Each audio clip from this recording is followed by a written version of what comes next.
After a small break, I am back, and as some of you might know, I signed with Gamer Legion as their assistant coach, and I had to travel for about 2 weeks to Blast Malta and then to IEM Krakow, which are tournaments that we participated in recently. And obviously, I was working with the team, like I was fully focused on that, so I couldn't play the game or create new content. But I'm slowly getting back into it, and today I'm going through a demo of Kyosuke, which, well, is a tier 1 pro. I don't usually do these, but he's been just requested so much. And I also saw him in Krakow, so it's, it's kind of cool to like later watch a demo of him and obviously see how he's doing in Faceit. As you can tell, I mean, 24 average kills is amazing. And this game that he just lost, it was against Donk, and apart from that, he's he doesn't have a weaker game, to be honest. Like I can see 120, 130 ADR every second game.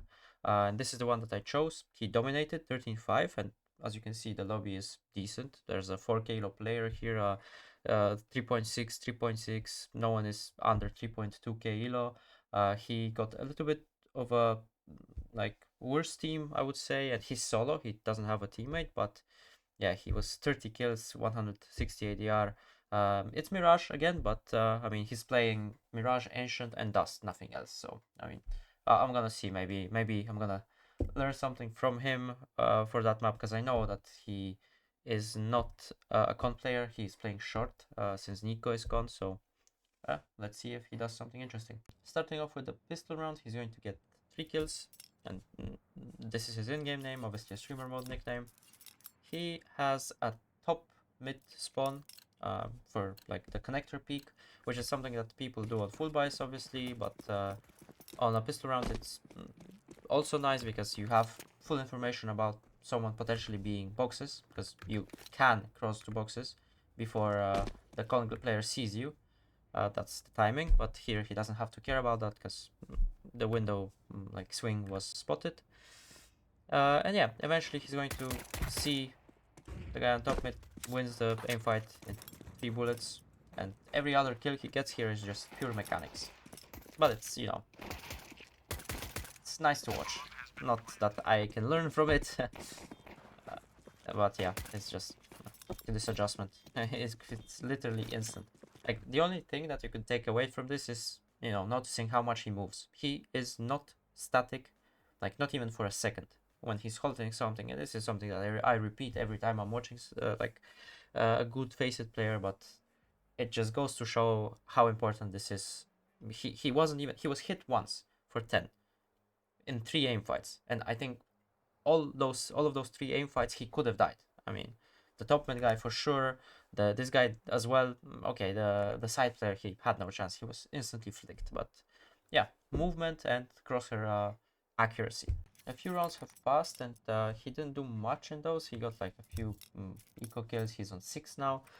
But this round, he's gonna get 3 kills. But this is a great example of why I think some pros like Robs never play Faceit and hate the Faceit premium experience. Like, I'm not a big fan of it as well, but I mean, just look at that. First of all, this is the round after the first full buy, and look at the buy of the T's. AK, Kevlar, no nades, small Kevlar. Deagle with head Kevlar, no nades. Galil with the decoy with head Kevlar. AK, small Kevlar, no head Kevlar. And Tech 9, and the Tech 9 is actually getting sold now, and the guy bought a Deagle instead of a Tech 9 with head Kevlar and a flash, and they use their only smoke to smoke window and not do anything with it. And on top of that, the Deagle guy is going to die first instead of letting the AKs take contact and, I mean, not even take contact. He should be following the AKs so that if the AK player dies, he can pick the AK up so that there's more use of that AK, so that the potential of winning the round is as high as possible. And he just gave his life away with the Deagle instead of letting the AKs play. And now this round, for some reason, is going to go on for a very long time. And by the way, somehow, a T just landed in Ninja that the City player doesn't know about. I think he jumped through the Palace smoke because Palace is smoked. And he's just chilling in Ninja. Another guy dies. No one picks up the Galil. Or maybe actually this guy is gonna try to pick it up. This is the highest elo player, by the way. And he picks it up. And somehow, there's a ninja guy. Which is... This is like a 3.5k elo lobby, I'm repeating myself. And the round is gonna go on for some time. And now kyousuke is going back to A. And they're gonna realize, oh, there's a guy ninja. And look at the way he wins those aim fights. I mean, the first one especially, look, he realizes he's stuck. He is like in the open. He doesn't have time to go back behind con, to hide behind something, to strafe behind like a wall. So he holds his crosshair very like far out so that he has time to react to the swing, because he's gonna get swinged. This is Faceit. Like it's very certain that you're gonna get swinged if you get spotted. And this is just, you know, crosshair adjustment, pure mechanics. And the last kill he's not gonna get, but I mean, even like I'm not near his level, but I get frustrated when I see those things happening, because they are just if you have some Team CS game sense, in my opinion, it's very hard to apply it and to use it in those Faceit premium environments. As you can see, like the things happening here are just, they don't really make a lot of sense. This round is just an example of how to create a good environment for yourself for the underpass fight, you know? So when you jump down underpass and you fight with the top mid players, which is, you know, something common on Faceit, that people are just running out top mid. So yeah, he's gonna jump down instantly with the second best spawn. I'm just gonna play this and then show you the details in slow motion. Yeah, that's it. He pretty much won the mid fight himself. And now for the details. Now, first of all, he jumps out window diagonally, like that, almost every time, just so that he makes sure that he dodges the first, like the VP flash. He smokes himself very shallow, like here, so that the underpass player sees like the least. And then this is where he holds his crosshair for the right side boxes swing, but at the same time, the crosshair is at the same position where the guy would swing in front of the smoke. So basically he holds two things at the same time, and he moves AD constantly. And look at the underpass player. I think that's him. He cannot see anything, obviously, but the smoke is very uncomfortable for him to like spam through, because it's so like shallow, you know, it spreads in that specific way. And when he walks out of underpass, everything's gonna be already like done.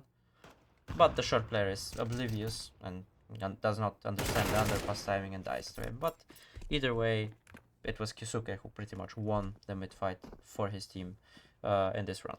In that round, he's peeking top connector again, just like on the pistol round, but look at the way he's going to understand the information that he is going to be given by hearing what utility the enemies throw and how he's going to adapt to it. At least that's what I think he had in his head, which obviously could be untrue, but I'm gonna be silent now. Did you notice that? First of all, there was like 4 or 5 flashes thrown, like a few VP flashes, a few box flashes, one bounced one, and there was a molly bounce here, apart from the 2 smokes that the T's threw. So he knows that there's a lot on top mid. How many exactly? That's not certain, but like probably 3, maybe 4 players. So the chances of someone pushing the smoke or pushing fast under connector are high. This is Faceit. If there's a lot of players top mid, they're not gonna just sit here AFK and wait. This is not some like team based decision to like fake a fast diff or do something else afterwards. So he holds, and him holding that pays off while moving constantly. And the alternative would be for him to like sit in that position and just spray the top mid smoke, which he doesn't do because he doesn't want to reveal his position and waste his bullets for an unsure kill when he is very likely to get someone for a gunfight or like for a free kill in the following moments. And he's gonna get one more as well, because he just, you know, holds the smoke. isn't anything special, but yeah. And he dies through the smoke as well with the second bullet, which is unlucky. And another quick example of the underpass fight that he did a couple of rounds ago, and you will see why this smoke, the way he throws it, is important. He's gonna jump out pretty much the same way, like diagonally, and because he throws it here, this happens. He can like edge the smoke and the molly. He stood here and he fought from this position. After that, he kinda got ahead of himself and started pushing through a molly. I guess he miscalculated when the molly would end, but he still got a very nice kill because of the smoke and the way he was moving on the top part of those stairs, on this like ledge or whatever this is. And that was it from the city side. He ended up on 20 kills, and he didn't play short, even though he is a short player. I thought maybe he would. Maybe he would abuse like short jumps or whatnot, but no, he just started window and connector most of the time. It's, I guess, the most impactful position. And pistols, he gets dropped a pity 50. He's gonna get 3 kills, but it's the same case like with the USPs. It's purely movement, crosshair adjustment, precision, and you will see the last kill is gonna be quite ridiculous.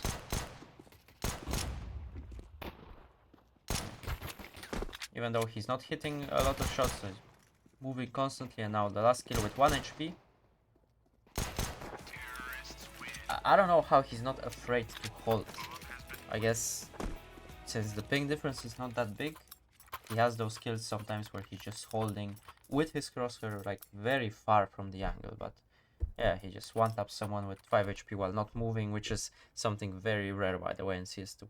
This is the first full buy. He has a decent ramp spawn, so he's just gonna go towards ramp.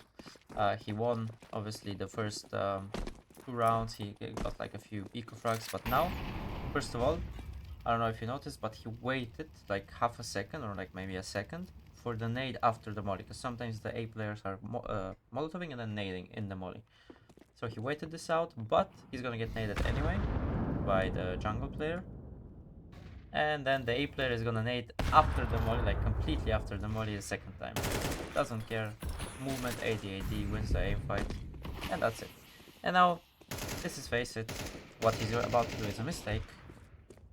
Like this, what he's doing right now, a few times, I'm not entirely sure, but for sure at least once, lost Falcons, one of those 5v2s that they are famous for losing. And yeah, he's just pressing W and running into CT in a 4v3 scenario while the bomb is being planted.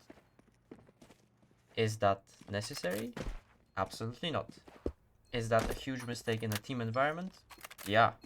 Is that a huge mistake in a Faceit game? Probably not. Which is why like a lot of people say that Faceit's build bad habits, you know. And I'm actually curious, are they gonna lose or win that round? They're still gonna win it, so there was no consequences to that mistake, but you get the point. Actually, there are consequences of that 4v3 that they almost threw, because now this is their economy. It's in shambles. They lost 1 round in the meantime, but this round was already on a very bad buy, and now they have a Galil, Deagles, nothing else. And he's still gonna get a kill. I don't really know how. As you can see, he's waiting on the nade, and like you see the reasoning behind that, right? Because the jungle guy naded him for like 50 few rounds before, so he waited out the deep nade as well, and also the nade from the ape there. And after waiting it out, then he goes close, and somehow he gets that kill. I actually need to see it from the A player's perspective. Okay, wait. Okay, he sees him through the smoke, he shoots, and it's already too late. Okay, it's a strange aim fight, for sure, but yeah. He's still going to win the round because of 1 deeks. He just dies here, but yeah. 1 deek on middle somewhere, 1 deek on A, the round is over, classic Faceit. And we are on the last round of his game.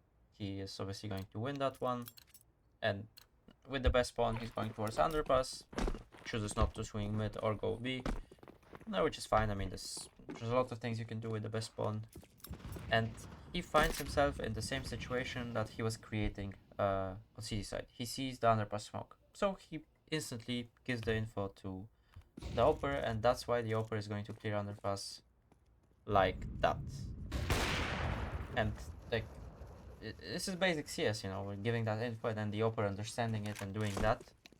But for some reason the CT player is typing XD. I guess he's not happy that he got cleared in that way. And yeah, he's not gonna do anything else. Actually, no, he's gonna get a kill, and he's gonna get it very nicely. Uh, Notice what he's about to do now. He got spotted.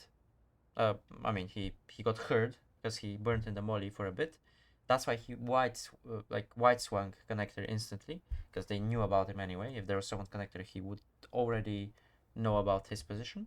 And now, because the smoke window is fading, he's going to re-smoke it and take into consideration the fact that if someone is hiding right side window, which there is, he's going to want to peek in that timing, you know, as the smoke is bouncing. Especially because he knows about kyousuke's position under connector. And he needs to take that into account. And pre-aims the guy right side window or ladder. It's just, you know, predicting what is the most imminent danger to him in that certain specific moment, which is not like easy to do in the game as everything is happening, but it's very nice to look at to see like why he's doing those things. I mean, for me this makes sense, and also the way I'm gonna like go back a few seconds, the way he cleared the short angles, you know, the ledges. He used his utility properly, like molly short and peeked with the flash, so that if there's anyone there, if he was pushing forward, he would have to turn at the same time or get blinded. But yeah, after that, he's just gonna die, and that's gonna be it. But that's pretty much one of the best Mirage players, probably, that we were watching right now. I need to see his statistics on this map, but you know, all of those high elo Russians, as I told you earlier, they play Mirage, Asian Dust, at least. That's pretty much all of the match history of him, of Donk, of Monacy, and they're amazing on those maps, especially on Faceit. But like I already showed you as well, these Faceit premium games have not a lot in common with their actual like team environment matches that they play on a daily basis. But nevertheless, quite a few like small things that even I think can apply, even though I'm not as good as them mechanically, but definitely worth a try.